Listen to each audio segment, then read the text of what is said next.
कि union carbide का जो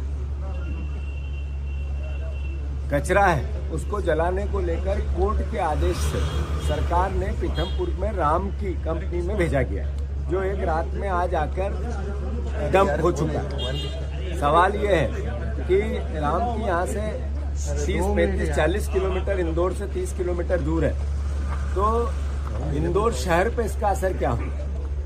तो जो मैं आप सबके सामने बात करने की कोशिश कर रहा हूँ, ये राजनीतिक फुट देने का इसके पीछे लॉजिक नहीं है। जब मेरी ताई से बात हुई तब भी यही बात हुई कि हमें इसको राजनीतिक मुद्दा नहीं बनाना, इंदौर का मुद्दा बनाना है। क्यों बनाना है?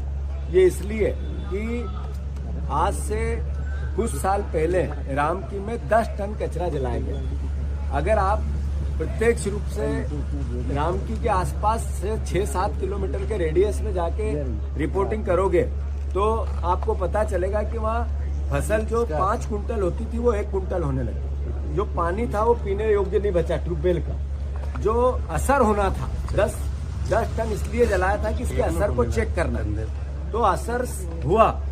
अब सवाल ये है कि इतना कचरा जलेगा या डिस्पोजल होगा या इसका किसी भी विधि से, वैज्ञानिक विधि से ये इसका डिस्पोजल होगा, स्वाभाविक है कि कम से कम असर हो, इसकी प्रयास सरकार करेगी।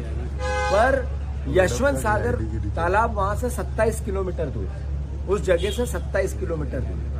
तो जब पानी का रिसाव 10 टन में 5 किलोमीटर, 7 किलोमीटर के रेडियस को असर किया है, तो क्या यशवंत सागर में उसका रिसाव 1 साल में, 2 साल में, 5 साल में, 10 साल में होगा या नहीं होगा? और जब उसके यशवंत सागर यही शहर पीता है, यहीं पे यूज होता है, उपयोग होता है, तो इसका असर हमारे परिवार पे कितना होगा, आपके परिवार पे कितना होगा, इंदौर शहर के परिवार पे कितना होगा? तो इसका एक्सपर्ट्स जितने हैं उनसे जब तक इस बात का क्लियरेंस नहीं हो कि इसका असर कितना होगा, तब तक ये कचरा डिस्पोजल नहीं होना चाहिए। एक दूसरी बात, ये कांग्रेस और बीजेपी का मुद्दा नहीं है, ये मुद्दा है इंदौर शहर का।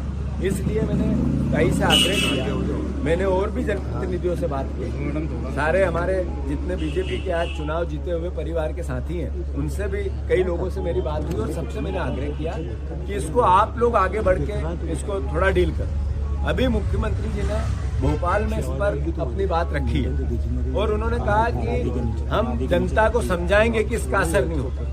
बिल्कुल मुख्यमंत्री का दायित्व है और हम विपक्ष में जनप्रतिनिधि हैं, तो हमारा भी दायित्व है कि आखिर अल्टीमेटली डिस्पोजल तो होना है, पर कहाँ होना है, कैसे होना है, इसका असर कैसे नहीं होगा, ये सवाल बनते हैं। तो मैं मानता हूँ कि एक एक्सपर्ट्स की टीम बनानी चाहिए, फिर से इसका परीक्षण होना चाहिए, पिछला जितना हुआ उसका कितना असर हुआ इसका जनता के डोमेन में बात आनी चाहिए, और फिर ये होगा तो क्या असर हो सकता है आज, कल, परसों, 10 साल बाद, 5 साल बाद, उसकी भी क्लियरिटी होनी चाहिए। अगर इसकी इतनी शंका है, अभी कोरोना आया तो किसी को पता नहीं चला था कितना असर आया, सैकड़ों हजारों लोग चले गए हमारे बीच में से, हमारे ही परिवार के।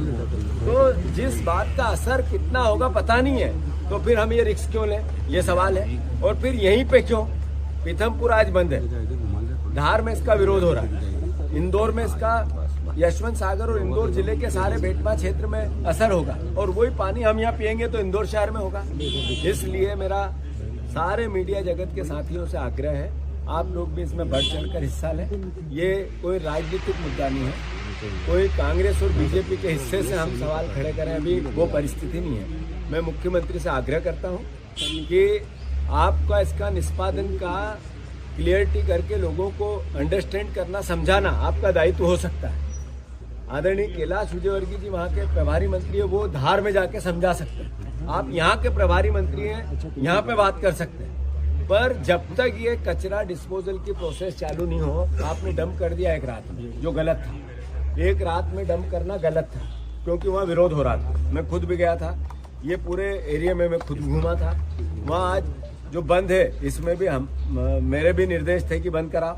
इसके पीछे केवल और केवल लॉजिक ये है कि आज समय चला जाएगा, डिस्पोजल कचरे का किसी न किसी रूप में हो जाएगा, फिर 10 साल बाद क्या आने वाली जनरेशन पूछेगी कि उस समय के जनप्रतिनिधि क्या कर रहे थे, उस समय के जनता क्या कर रही थी, हमारे पत्रकार बंधु क्या कर रहे थे, विरोध क्यों नहीं हुआ, तो फिर अपने आप को हम दोषी पाएंगे। तो ये आप सब इसको राजनीतिक बनाना है। ये इंदौर शहर का मुद्दा है। इस पर जो निर्देश मिले या उनसे मेरी चर्चा हुई या हमारे आपस में कन्वर्सेशन हुआ, यही हुआ। जो और जनप्रतिनिधि बीजेपी के से बात हुई उनसे भी यही हुआ, और मैं आपसे भी आग्रह यही कर रहा हूं कि ये राजनीतिक मुद्दा नहीं है, इंदौर शहर का मुद्दा है।